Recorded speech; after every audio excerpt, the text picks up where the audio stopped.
climbed in her bus to journey on board by Master Adlan. Chapter 63, Beware of the Haunting Past. Alright, we're going to try this again, the white-clad girl announced. A simple 3-beat tempo. I just want you to keep up with it. Understood? Yes, but can you tell Yang to stop filming already? No way. The guilty blonde grinned behind her recording scroll. I refuse to miss a moment of this. I have some complaints as well. How about I listen to them the moment you can completely keep up with my clapping?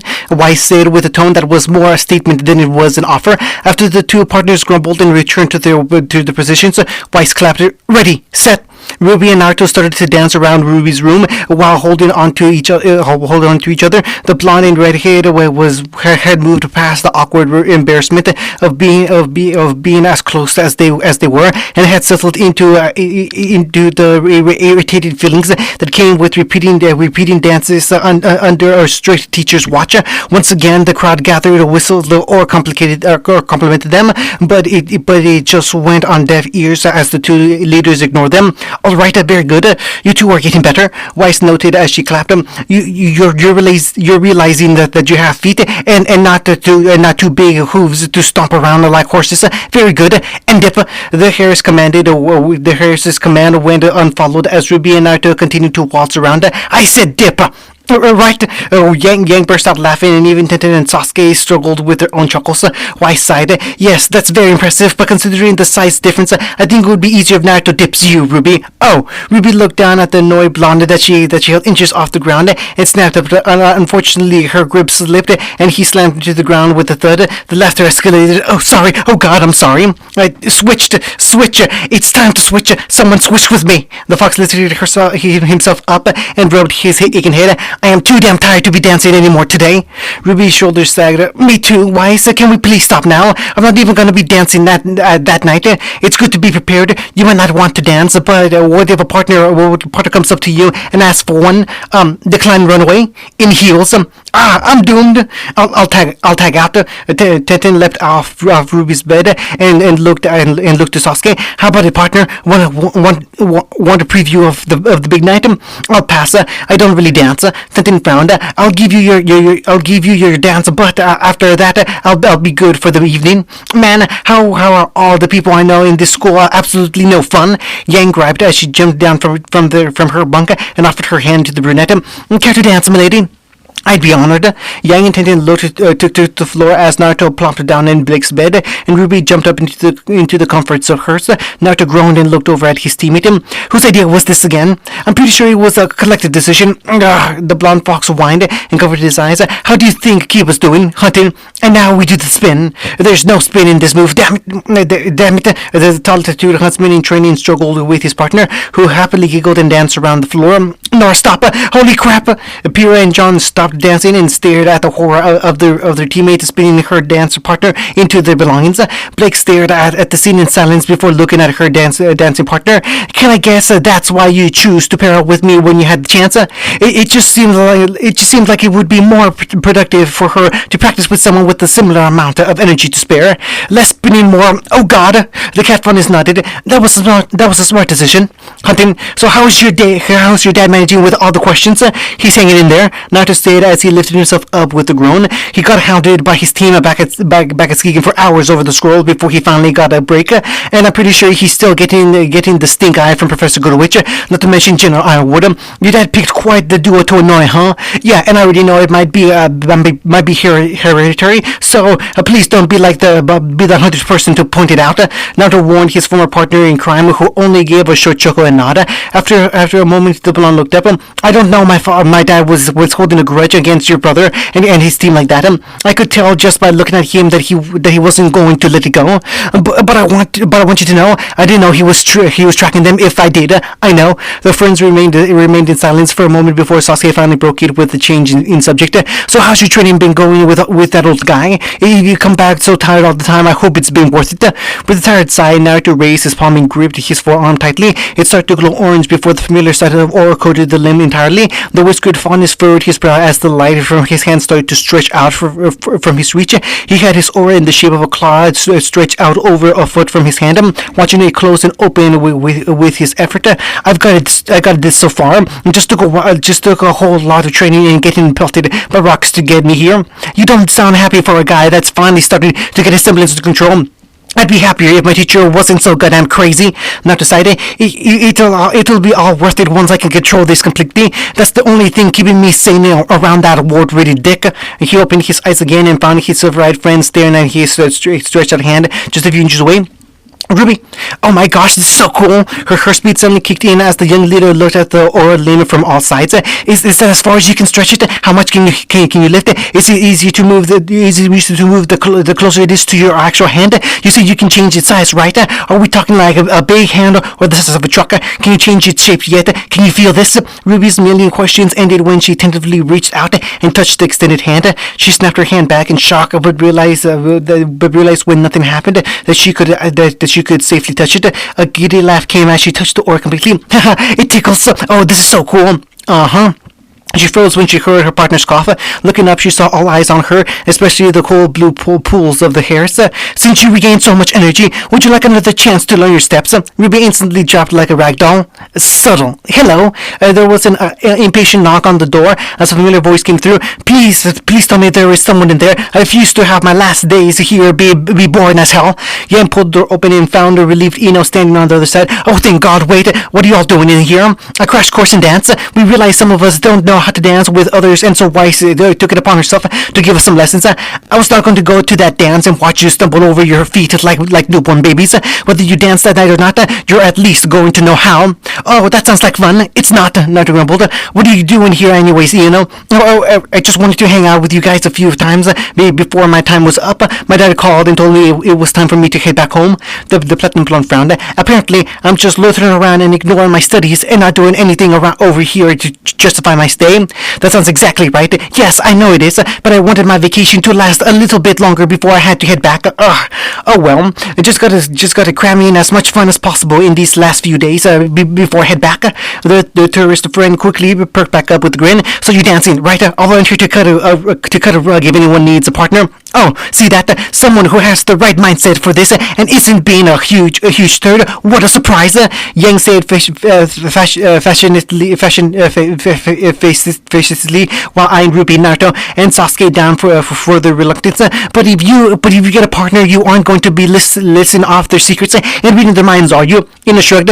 I'm wearing my gloves, so that should be fine. Can't you just turn it off? It doesn't work like that. Ino shook her head with a scowl. I touch someone and I hear everything. Why do you think I never get to show skin? I'd like to show off what I get to, but bump my elbow into the first person I meet, and I get to hear it all out. But better to just avoid the whole experience.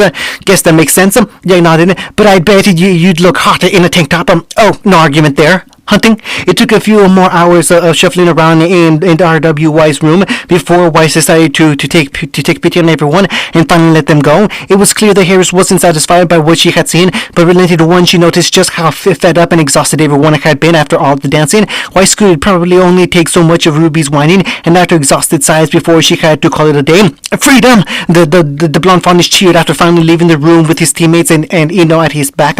Oh man, I thought that would never end. We're right outside their door. I think Weiss can still hear you. Tenten chuckled as Naruto flinched and covered his mouth. You still remember everything she said, right? Because if you don't, then we'll just have a few more lessons. I'll remember. I promise. I will just don't make us spend another afternoon doing that again. I wouldn't mind doing that again. Ino piped in. That was fun. Don't give them any ideas. Naruto frowned and looked to his teammate. Come on, we gotta visit Juniper and peel Kiba out of the wall. I'm sure he isn't going to forget his lessons today. Naruto and Tenten walked over to the other team's room while Sasuke hung back with Ino. The blonde sent him a curious look. You don't want to help your friend? He didn't answer. Instead, turning to face her. Can I ask you a question? The blonde blinked and nodded her head. The other day, you were showing us all your semblance and grabbed our hand. But when you grabbed mine, you looked surprised. Ino flinched. What did you hear? Did I think something wrong or offend you? No, it wasn't that. She shook her head and ended that line of questions before looking aside. Your thoughts were normal, and you were just saying normal stuff like your name and your school. So what was it that gave you that reaction? Hard to explain. Sasuke wasn't affected by Ino's reluctance. The blonde rolled her eyes. Okay, when I touch someone, their thoughts enter my head like a voice. When I found out I have this power, my dad wanted me to know how I can identify certain tells or thoughts in people's minds or word use, thought process. I even did some field training where I went out into the streets and would bump into people to hear their thoughts. I did all that until I reached a girl my age and made contact with her. When I touched her, I heard her voice, but I thought I heard whispers too. Other sounds quietly speaking over her core voice. When I realized that was different from what I usually heard, I started looking into it. Ino continued as she saw she had his undivided attention. I keep trying to find something like that again, and when I did, I realized when I concentrated, I could hear other subtle differences in some people's minds. When I heard whispers over their voices, I thought they would be schizophrenics. When I heard two distinct voices at the same time, I found out that person had dissociative identity disorder. And when I heard yours, I heard an echo. An echo. Your voice reverberated like an acoustic bounce off the wall. I heard it a lot when I had to read the minds of some people who had experienced severe trauma. He stated, it's like something is hidden, like it was buried, like it was repressed. Nodded and Sasuke looked down and thought. They stood in silence for a moment before Sasuke made his way past her and headed out the dorms. Was left standing there in guilt as his team came back out with their last member. They looked around. Where'd Sasuke go? Hunting? Uchiha. Thankfully, when he typed that term into the search bar, he knew he was going to get information about what he wanted, since it wasn't exactly a common surname. Unfortunately, what popped up was pretty much exactly in line with what he expected. Articles and stories about the history of the clan believed by many to be extinct. The worst kind of sympathizers that believe the clan had done nothing wrong, and they should be treated as exemplary warriors. And dozens of upload papers demonizing, rationalizing, emphasizing, or analyzing Madara Uchiha. Perhaps if they had chosen the right side or won the war, the legacy of their name wouldn't be so toxic, but that wasn't his concern anymore. His ancestors had made their choice and had suffered the consequences. His interests were much more focused than his entire family tree, just a branch. Sasuke Uchiha, and there were only a few sparse images of him, and some Reddit forums that mentioned him a few times. Being at one of the finest hunting schools in the world had given him more exposure than normal. Itachi Uchiha, nothing came up on the page. He should have expected that. Perhaps he could have found something if he dug into some darker sites, but he doubted he could reach them from a school computer. The raven-haired man, the raven-haired teen, took a deep breath and typed in the next name, Fugaku Uchiha. Once again, nothing came up. His father had slipped into obscurity after a lifetime of hiding out of the public eye. Itachi had to have picked it up from somewhere. Mikoto. Sasuke hesitated before a thought came to his mind. Sakura. Imagine he finally showed up of some old articles about an up-and-coming team making its way through the Vital Festival tournament decades ago. An old photo popped up when he clicked it, and he saw a much younger version of his mother standing beside her teammates. She looked so young and so happy. Why did he have such difficulty remembering her face? Either of them. When Ino told him there was something he had pushed down in his subconscious, his thoughts went directly to his mother and father. He remembered countless stories Itachi had told him when they were younger about how caring and kind they were as parents, how his father was a remarkable swordsman and a strict teacher that could put them to shame, how their mother was a powerful warrior that never fretted or feared what they faced as their family traveled, how when they passed through towns and settlements they never hesitated to help the people however they could, how even though it was his family name, their father never pursued a life of trying to redeem or bolster the Uchiha after the tragedies he had instigated, how their mother came to meet him and fell in love to make their family whole. He had seen their faces so many times in the pictures Itachi kept with him at all times, the memories Itachi had shared of them, and the recollections he gave were things Sasuke kept close to his heart every day, but he couldn't recall all of his memories with them, and no matter how hard he tried, he couldn't clear the fog that covered their faces when he did them. What was wrong? Why couldn't he remember his own parents? What had happened to make him close them off so resolutely? What was hiding in the recesses of his mind? Hunting, tell me you're at least enjoying your vacation a little bit. I mean, we're in bail for Pete's sake. It's not a vacation for me. As long as Madame Tsunade is still active and moving, I'm on duty. The pink-haired medic bemoaned as she slipped on her as he sipped on her mug of coffee, eager for some pickup to keep her awake. Now that she's finishing hitting Mr. Minato, she's decided to stick around and see what's new in Vale, which means visiting the bars, checking out the clubs, and wandering around to see if there was anywhere she can lose all her lien. We ended up at this club last night, and we nearly got kicked out because she was causing such a ruckus. I was getting stared down by these creepy twins for so long, I almost ran out of there myself. Damn, one of these days you need to take a vacation from your boss as well.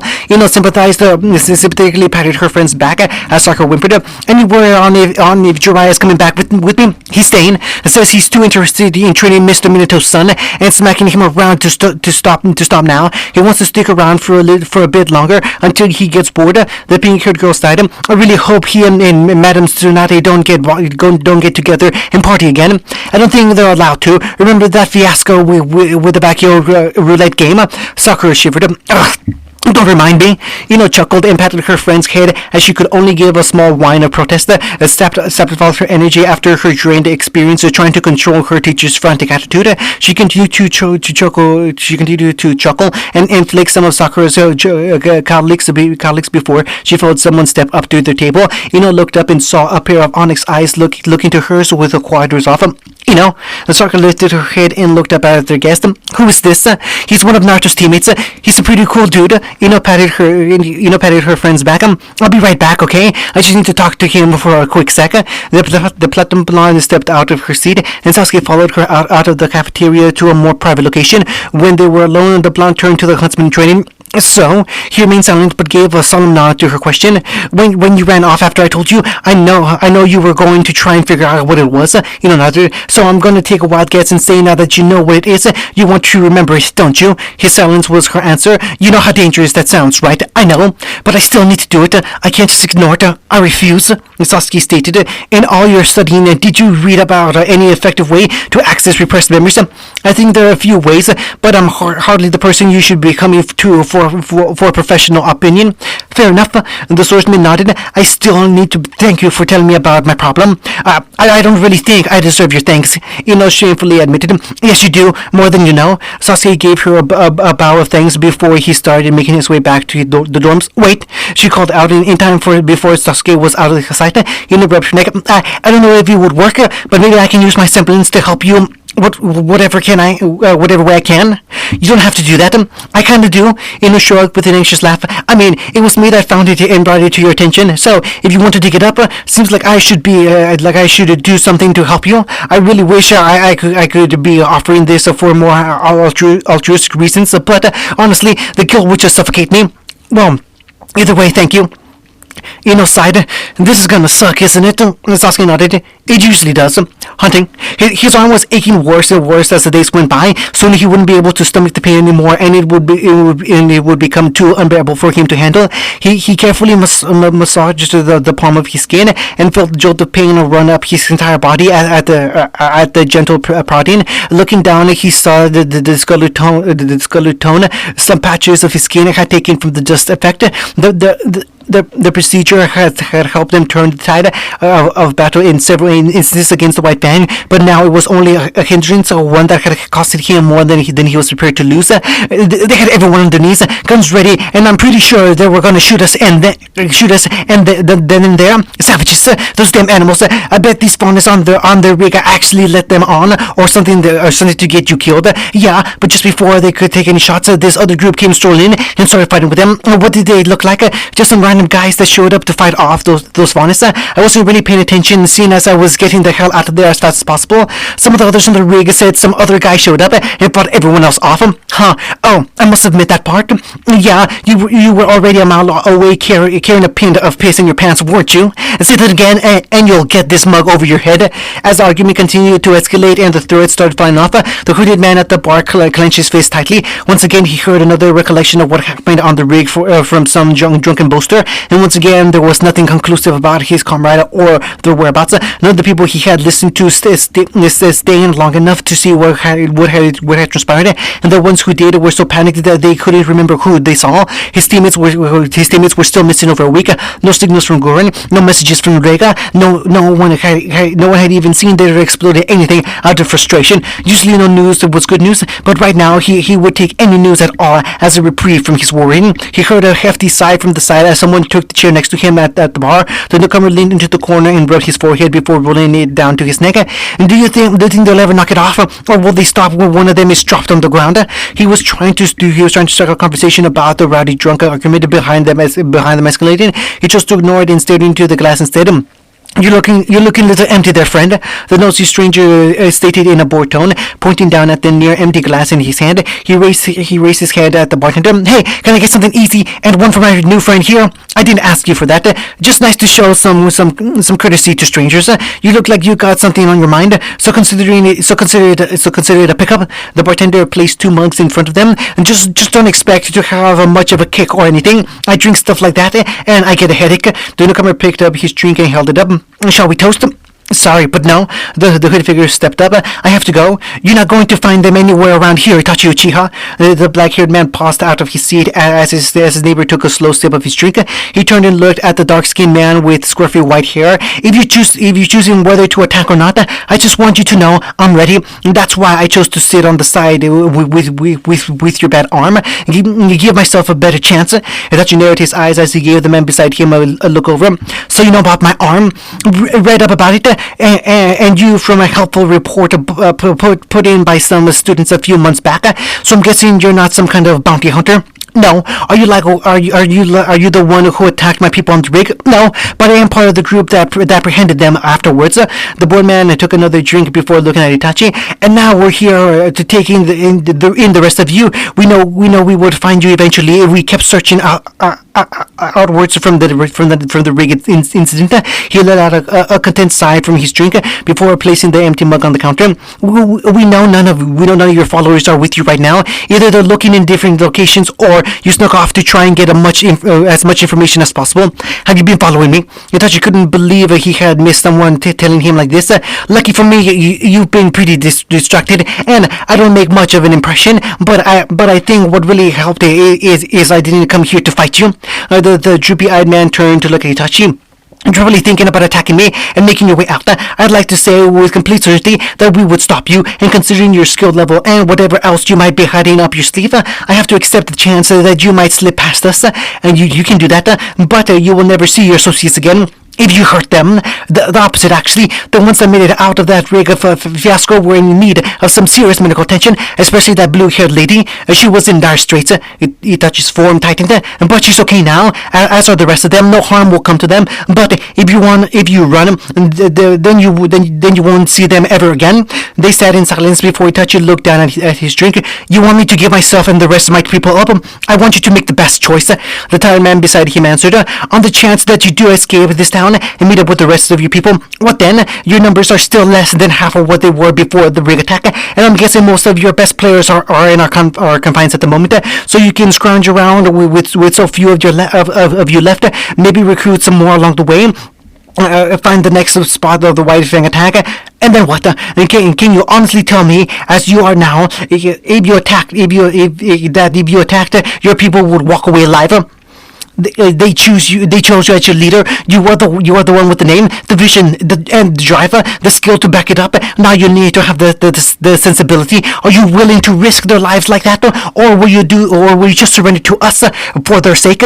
The commotion behind them as the drunkards started trading blows filled the tense silence that held between the two. Itachi grabbed his drink and chugged it down in the booze in one go before placing the empty mug down. And raven-haired man looked at the white-haired officer. You have to promise me that none of them will be hurt.